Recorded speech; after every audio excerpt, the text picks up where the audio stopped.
गोस्वामी जी कहते हैं कि शरीर मानो खेत है, मन मानो किसान है, जिसमें यह किसान पाप और पुण्य रूपी दो प्रकार के बीज बोता है। जैसे बीज बोएगा वैसे ही इसे अंत में फल काटने को मिलेंगे।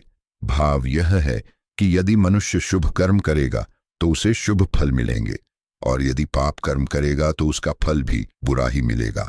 राम नाम का आश्रय लिए बिना जो लोग मोक्ष की आशा करते हैं अथवा धर्म, अर्थ, काम और मोक्ष रूपी चारों परमार्थों को प्राप्त करना चाहते हैं, वे मानो बरसते हुए बादलों की बूंदों को पकड़कर आकाश में चढ़ जाना चाहते हैं। भाव यह है कि जिस प्रकार पानी की बूंदों को पकड़कर कोई भी आकाश में नहीं चढ़ सकता, वैसे ही राम नाम के बिना कोई भी परमार्थ को प्राप्त नहीं कर सकता। सब छल कपटों को छोड़कर भगवान की सच्चे हृदय से भक्ति करो। उस पति से भला क्या भेदभाव है जिसने सारे शरीर को देखा हुआ है। भाव यह कि जैसे पति अपनी पत्नी के सारे शरीर के रहस्यों को जानता है, वैसे ही प्रभु सारे जीवों के सब कर्मों को जानता है।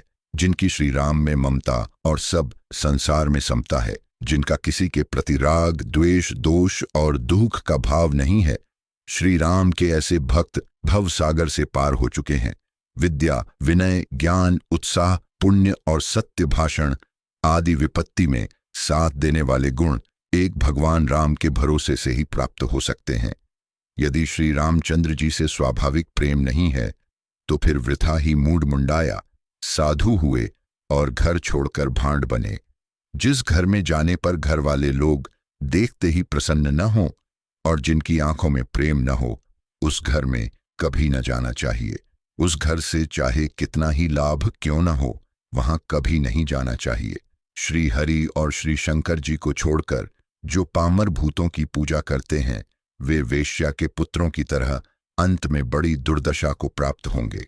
लोग सब योग में ही लगे हैं, परंतु क्षेम का उपाय किए बिना योग व्यर्थ है।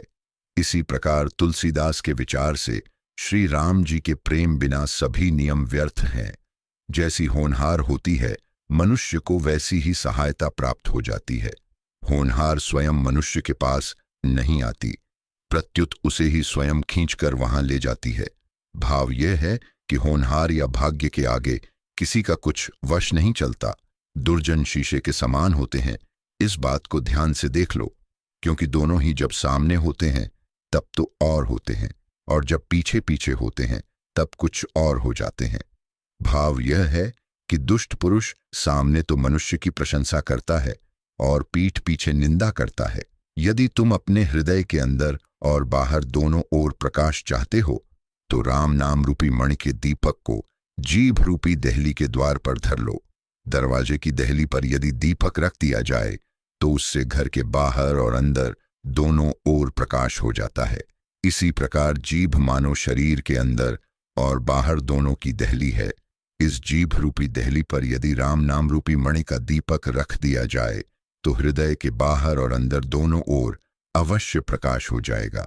हृदय में निर्गुण ब्रह्म का ध्यान, नेत्रों के सामने सगुण स्वरूप की सुंदर झांकी और जीभ से सुंदर राम नाम का जप करना। तुलसी कहते हैं कि यह ऐसा है मानो सोने की सुंदर डिबिया में मनोहर रत्न सुशोभित हो। भगवान ने स्त्री को अमृत और प्रेम दोनों में सान कर बनाया है। स्त्री वैर और प्रेम दोनों की जननी है। इस बात को बुद्धिमान पुरुष जानते हैं, किंतु श्री रघुनाथ जी की कीर्ति रूपी कामिनी का तुलसीदास कैसे बखान कर सकता है। शरद पूर्णिमा के आकाश में प्रकाशित होने वाला चंद्रमा मानो उस कीर्ति कामिनी की ठुड्डी का तिल है। यदि मनुष्य एक स्थान पर घर करके बैठ जाए तो वह वहां की माया ममता में फंसकर उस प्रभु के घर से विमुख हो जाता है। इसके विपरीत यदि मनुष्य घर छोड़ देता है तो उसका घर बिगड़ जाता है। इसलिए कवि का कथन है कि भगवान राम के प्रेम का नगर बनाकर घर और वन दोनों के बीच समान रूप से रहो, पर आसक्ति किसी में न रखो। पपीहा वास्तव में बड़ी ऊंची जाति का है जो नीचे जमीन पर पड़ा हुआ पानी नहीं पीता। वह या तो बादल से ही पानी मांगता है या अपने शरीर पर दुख ही झेलता रहता है। भाव यह है कि श्रेष्ठ पुरुष तुच्छ वासनाओं में कभी नहीं फंसते, वे सदा उत्कृष्ट गुणों को ही ग्रहण करते हैं। गंगा, यमुना, सरस्वती और सातों समुद्र, ये सब जल से भले ही भरे हों, पर पपीहे के लिए तो स्वाति नक्षत्र के बिना ये सब धूल के समान है, क्योंकि पपीहा केवल स्वाति नक्षत्र में बरसा हुआ जल ही पीता है। भाव यह है कि सच्चा प्रेमी अपनी प्रिय वस्तु के बिना अन्य किसी वस्तु को कभी नहीं चाहता, चाहे वह कितनी ही मूल्यवान क्यों न हो। भगवान में सच्चे विश्वास के बिना मनुष्य को भगवत भक्ति प्राप्त नहीं हो सकती, और बिना भक्ति के भगवान कृपा नहीं कर सकते। जब तक मनुष्य पर भगवान की कृपा नहीं होती, तब तक मनुष्य स्वप्न में भी सुख शांति नहीं पा सकता। अतः मनुष्य को भगवान का भजन करते रहना चाहिए, ताकि भगवान के प्रसन्न होने पर भक्त को सब सुख संपत्ति अपने आप प्राप्त हो जाए। जो राम नाम का सहारा लिए बिना ही परमार्थ और मोक्ष की आशा करता है, वह तो मानो बरसते हुए बादल की बूंदों को पकड़कर आकाश में चढ़ना चाहता है। अर्थात जैसे वर्षा की बूंदों को पकड़कर आकाश पर चढ़ना असंभव है, वैसे ही राम नाम का जप किए बिना परमार्थ की प्राप्ति असंभव है। यही मांगते हैं कि मेरा एकमात्र राम पर ही भरोसा रहे, राम ही का बल रहे, और जिसके स्मरण मात्र से शुभ मंगल और कुशल की प्राप्ति होती है, उस राम नाम में ही विश्वास रहे। जिसका राम नाम में प्रेम है, राम ही जिसकी एकमात्र गति है, और राम नाम में ही जिसका विश्वास है, उसके लिए राम नाम का स्मरण करने से ही दोनों ओर, इस लोक में और परलोक में, शुभ मंगल और कुशल है। वृक्ष जब हरे होते हैं तब पशु पक्षी उन्हें चरने लगते हैं। सूख जाने पर लोग उन्हें जलाकर तापते हैं, और फलने पर फल पाने के लिए लोग हाथ पसारने लगते हैं। अर्थात जहां हरा भरा घर देखते हैं, वहां लोग खाने के लिए दौड़ते हैं। जहां बिगड़ी हालत होती है, वहां उसे और भी जलाकर सुखी होते हैं। और जहां संपत्ति से फला फूला देखते हैं, वहां हाथ पसार कर मांगने लगते हैं। तुलसी कहते हैं कि इस प्रकार जगत में तो सब स्वार्थ के ही मित्र हैं, परमार्थ के मित्र तो एकमात्र श्री रघुनाथ जी ही हैं। भोजन, वस्त्र, पुत्र और स्त्री सुख तो पापी के घर में भी हो सकते हैं, पर सज्जनों का समागम, भगवान और राम रूपी धन की प्राप्ति, ये दोनों बड़े दुर्लभ हैं। भाव यह है कि जिसके बड़े भाग्य होते हैं, उसे ही भगवत भक्ति तथा सज्जन पुरुषों की संगति प्राप्त होती है। सज्जन और रसदार फलों वाले वृक्ष दूसरों के लिए फलते फूलते हैं, क्योंकि लोग तो उन वृक्षों पर या सज्जनों पर इधर से पत्थर मारते हैं, पर उधर से वे उन्हें पत्थरों के बदले फल देते हैं। भाव यह है कि सज्जनों के साथ कोई कितना ही बुरा व्यवहार क्यों न करे, सज्जन उनके साथ सदा भला ही व्यवहार करते हैं। गरीब निवाज श्री राम का नाम ऐसा है, जो झपने वाले को भगवान का निज जन जानकर राज्य, प्रजापति का पद या मोक्ष साम्राज्य तक दे डालता है। परंतु यह मन ऐसा अविश्वासी और नीच है कि घूरे में पड़े दाने चुगने की ओछी आदत नहीं छोड़ता। मीठा पदार्थ भी हो और कठौता भरकर मिले, यानी राज्यादि अधिकार भी प्राप्त हों और क्षेम कुशल भी रहे, अर्थात स्वार्थ भी सधे और परमार्थ भी संपन्न हो, ऐसा होना बहुत ही कठिन है।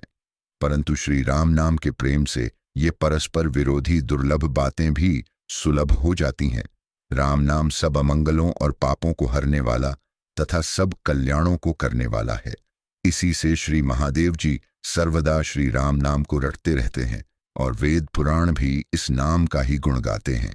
जो भगवान राम को छोड़कर किसी दूसरे पर भरोसा रखकर बैठते हैं, उन्हें भला सुख संपत्ति तो मिलेगी ही कहाँ से? उन्हें तो नरक में भी स्थान न मिलेगा। भाव यह है कि मनुष्य को भगवान के सिवा किसी दूसरे का कभी भरोसा नहीं करना चाहिए।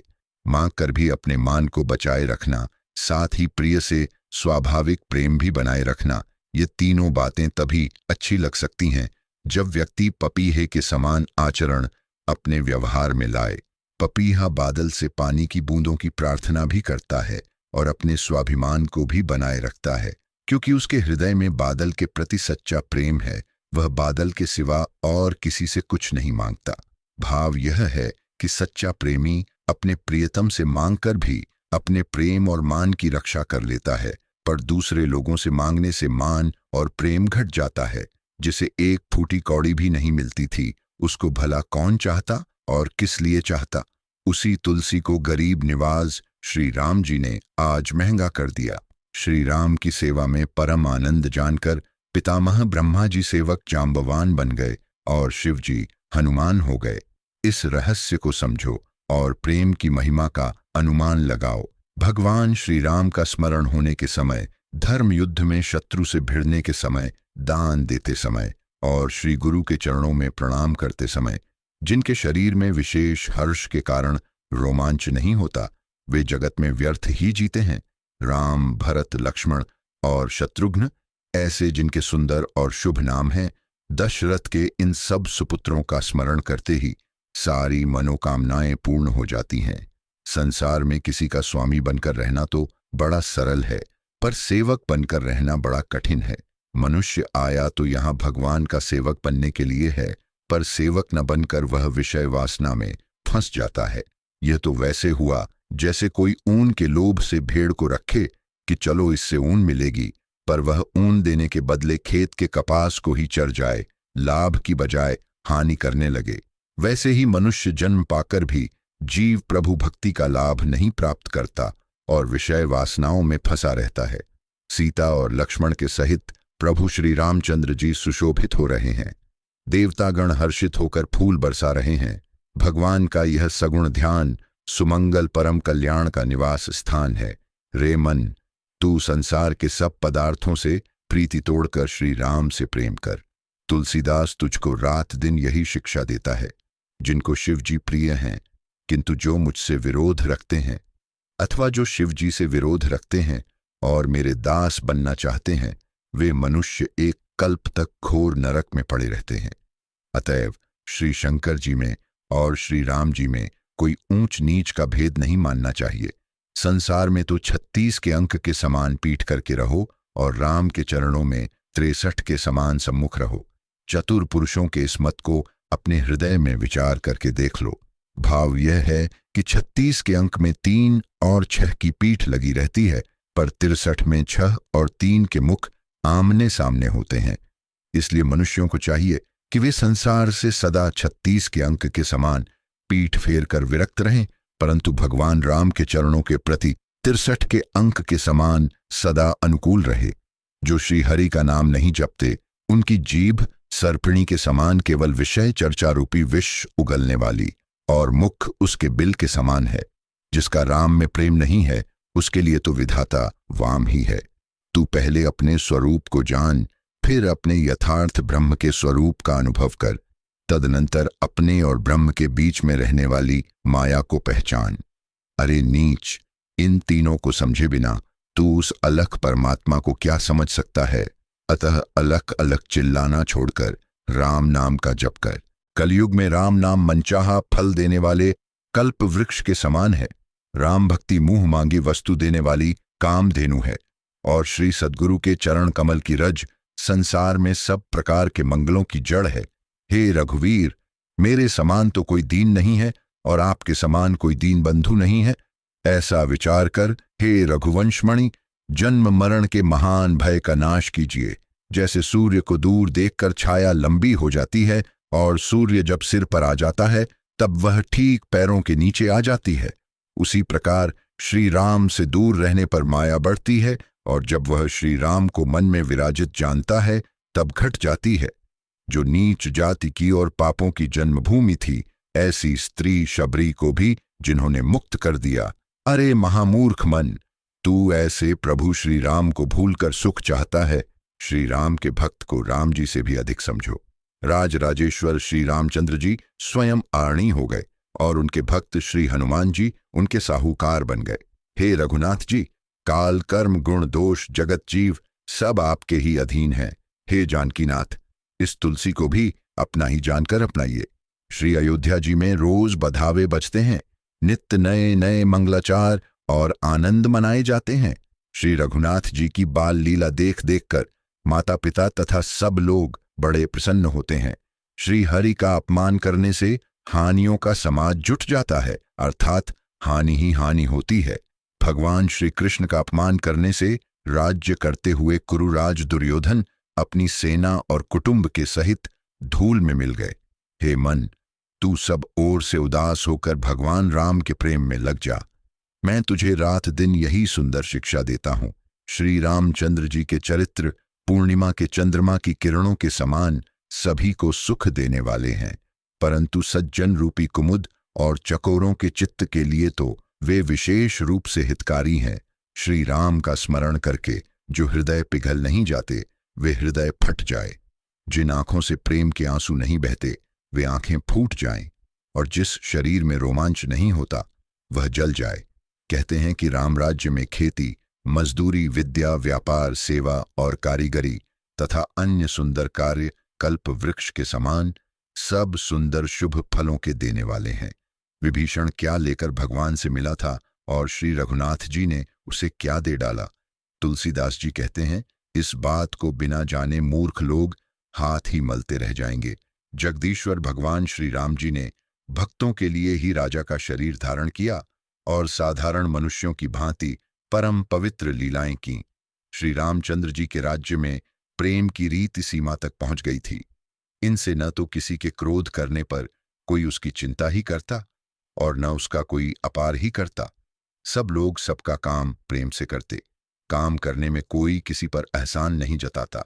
रघुराज श्री राम ने विभीषण को अविचल राज्य दे दिया। इसी से वह आज भी अपने समाज सहित लंका के राज्य पद पर विराजमान है। श्री राम जी बालोचित सुंदर गहने कपड़ों से सजे हुए हैं। उनके श्री अंग धूल से मटमैले हो रहे हैं।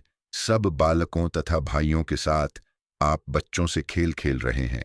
कलयुग में श्री राम का नाम कल्प वृक्ष है और कल्याण का निवास है, जिसके स्मरण करने से तुलसीदास भांग से बदलकर तुलसी के समान हो गया।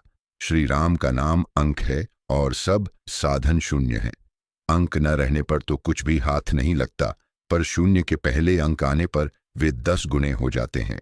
अर्थात राम नाम के जप के साथ जो साधन होते हैं वे 10 गुने लाभदायक हो जाते हैं, परंतु राम नाम से हीन जो साधन होता है वह कुछ भी फल नहीं देता।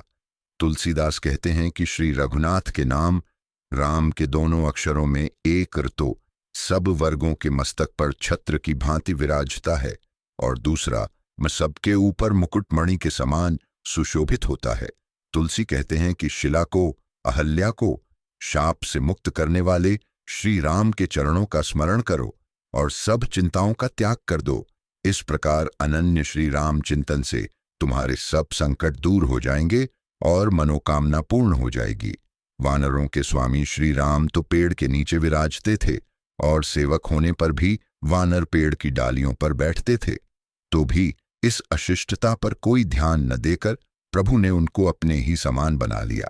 तुलसी कहते हैं कि श्री राम के समान शील के भंडार स्वामी और कहीं भी नहीं है। जो मनुष्य श्री राम रूपी कल्प वृक्ष को छोड़कर सूखे ठूंठ जैसे कलयुग अर्थात पाप रूपी वृक्ष का सेवन करते हैं और उससे स्वार्थ और परमार्थ रूपी फल चाहते हैं, उनके सभी मनोरथ व्यर्थ होते हैं। अर्थात स्वार्थ परमार्थ कुछ भी सिद्ध नहीं होता। जो कुछ मिल जाए उसी में जिनका मन संतुष्ट और सुखी रहता है और जिसमें श्री रघुनाथ जी के चरणों का प्रेम भरा है, जिनका मन ऐसा खूद सा बन गया है। तुलसी कहते हैं कि वे वन में रहें या घर में, उनके लिए दोनों एक से हैं। तुलसी कहते हैं कि जो मनुष्य श्री रघुनाथ जी को छोड़कर दूसरा कोई भरोसा करता है, सुख संपत्ति की तो बात ही दूर है, उसे नरक में भी जगह नहीं मिलेगी। भगवान श्री राम जिस समय स्वयं वल्कल वस्त्रों से भूषित रहते थे, फल खाते थे, तिनकों की शैया पर सोते थे और वृक्षों से प्रेम करते थे, उसी समय उन्होंने विभीषण को लंका प्रदान की। श्री रघुनाथ जी की यही रीति है, स्वयं त्याग करते हैं और भक्तों को परम ऐश्वर्य दे देते हैं। श्री राम से डरो, श्री राम में ही ममता, प्रेम और विश्वास करो। तुलसी कहते हैं कि श्री राम का कपट रहित सेवक हो रहने पर हारने में भी जीत ही है। तुलसी कहते हैं कि श्री राम जी से प्रेम करना और राग एवं क्रोध को जीतकर नीति के मार्ग पर चलना संतों के मत से भक्ति की यही रीति है।